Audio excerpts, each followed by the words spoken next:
Good morning, 6:34. This is talkSPORT Breakfast with Arnold Clark. Sell your car with no admin fees and any make or model. I'm Jeff Stelling, with me, super Ali McCoist. West Ham's week going from bad to worse as they followed up their Europa League exit with a 5-2 hammering Crystal Palace. Hammers boss David Moyes was asked afterwards if it was the worst performance during his time in charge. Yes, it has, not undoubtedly. Worst display under me and from the team, I have to say. I think the team's performance today was really, really poor. We were without Jared, we were without a couple of the centre halves, and it probably showed a little bit. I think defensively it showed more than anywhere today. David Moyes, I'm not having this stuff, Ali, that he says we're without Jared and a couple of the defenders. I mean, they had Paqueta and Kudus and Antonio and Alvarez and Ward Prowse and Souček and Zuma and Soufal on the bench. They had Phillips and Areola and Ings and Cornet and Cresswell. Yep. You know, so I don't think that's a great excuse. It was just a shocker of a performance, wasn't it? Yeah, that's exactly what it was. I'm not sure he was using it as an excuse because he's come out and said it was the worst performance in his time there. And I think a lot of the West Ham fans would agree with that. Having watched the highlights, I thought the opening 25 minutes, half an hour, they looked absolutely all over the place, Jeff.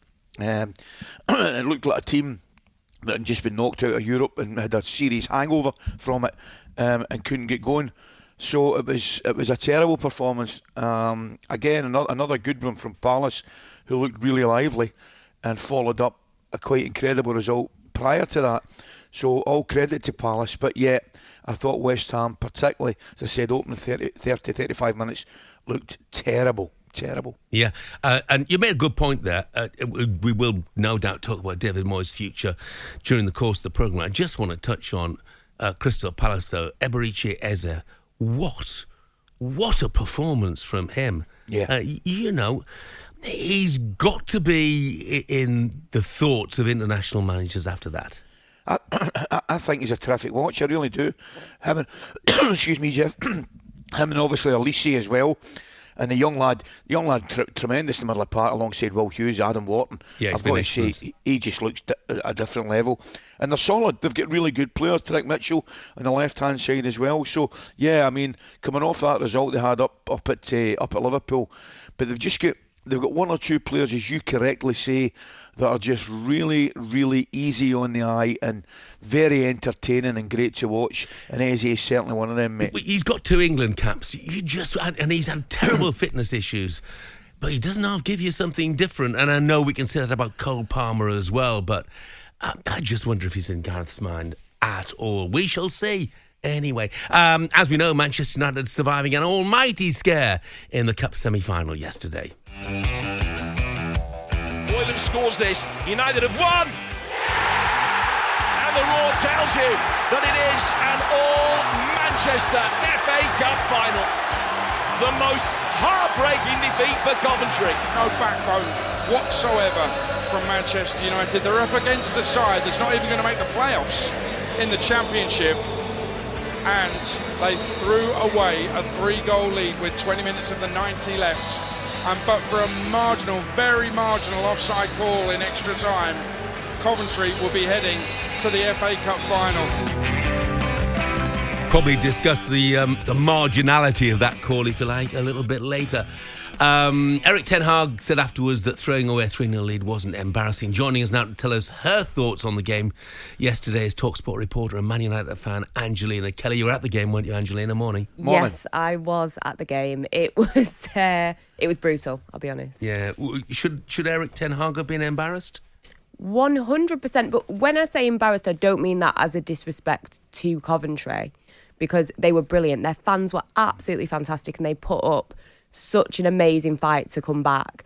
But of course you should be embarrassed. You're leading a game 3-0 and you managed to mess that up. And this isn't the first time that it's happened with Manchester United. This is a common theme this season. So definitely you should be embarrassed. What's the problem, Angelina? Because, you go 3-0 up, the game's done and dusted. And you shouldn't be letting anybody coming back from that.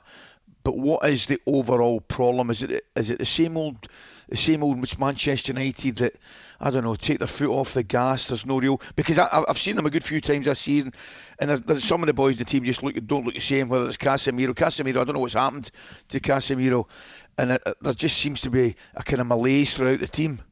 Yeah, I'd agree with that. And I feel like there are no strong leaders in that team. And even the names you look at to lead, your captain Bruno Fernandes, somebody like a Harry Maguire, a Casemiro, they don't seem to have the fight or the desire. It's like some of them don't even want to be there. So it's definitely player mentality. Erik ten Hag's got to take a huge amount of responsibility as well, because these are his players, to mould, and obviously the things that are going on off the pitch as well, but definitely the player mentality, because like I say, they don't look like they're even happy to be there. Yeah, so you'd probably agree with Roy Keane then. I'm not going to put words in your mouth, but when Roy Keane says, Harry Maguire said the team showed good character, I don't see good character in this group of players.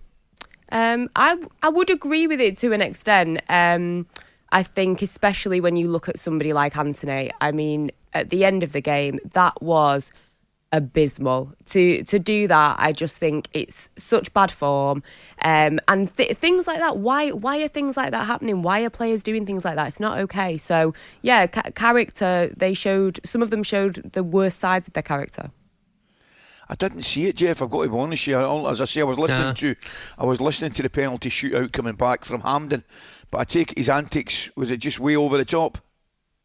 It was just he cupped his hand to his ear towards the Coventry fans at the end. Yeah, because they've beaten the side, with all due respect, to 8th in the Championship on a penalty shootout, having by the most marginal of margins survived a VAR call in the 120th minute. The one thing I would say about United, though, Angelina, is I'm sitting at home at 3-3 with my son, and we're both saying United will win this because they find a way somehow, don't they? Yeah, I mean, I'm glad you felt like that. I'll be honest, I was not feeling like that. I was actually curled up in a ball at one point. But yeah, it does seem to be, with that game, they did find a way. But I know Manchester United haven't been great this season for quite a few seasons, but still, you are a club like Manchester United. You shouldn't be having to find a way. Erik ten Hag shouldn't be saying, we got away with it. To say something like that is infuriating. What's next, Angelina? Because not just that result, current form, they're miles, absolutely miles away from the top teams in the country, never mind the top teams in Europe. How long is this job going to take? I don't even have a number for you. I think, obviously, years. But for me, I think it's time up for Erik ten Hag. I tried to keep the faith with it, but to throw away so many leads and over the season, and I think to go into an FA Cup semi-final and perform like that, to then say what he said afterwards, like I touched on, we got away with it. That's not the mentality for me of a manager that is going to have us competing for a Premier League title, that's going to get the players with the right mindset. So I'd love to know what Sir Jim was thinking watching that. Well, I think I can guess what Sir Jim was thinking, and I don't think it'll have been positive thoughts about Erik ten Hag. By the way, I just got one thing that's never gets mentioned, gets overlooked. I just want to say, Andre Onana shouldn't have been on the field for the penalty shootout. He's been given a yellow card after 85 minutes by Rob Jones, and what does he do? Immediately he's got the red card, he goes behind his goal, he picks up his water bottle, he takes drink water. If Rob Jones had any bottle, he'd have shown him another yellow card immediately, because the goalkeeper was taking the mickey out of the referee. His performance with that whole situation there, it wasn't a good look. And again, these players' characters and their mentality to be doing stuff like that. You win the final?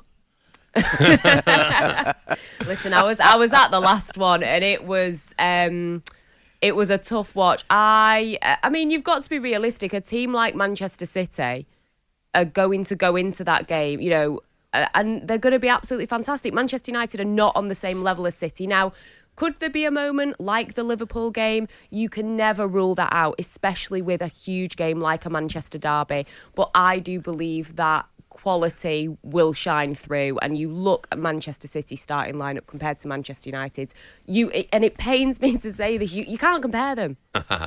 Angelina, thanks for coming in this morning. Thanks, Angelina. talkSPORT Breakfast, waking you up Monday to Friday morning from 6 a.m. on AM, on DAB, via the talkSPORT app and on your smart speaker. talkSPORT.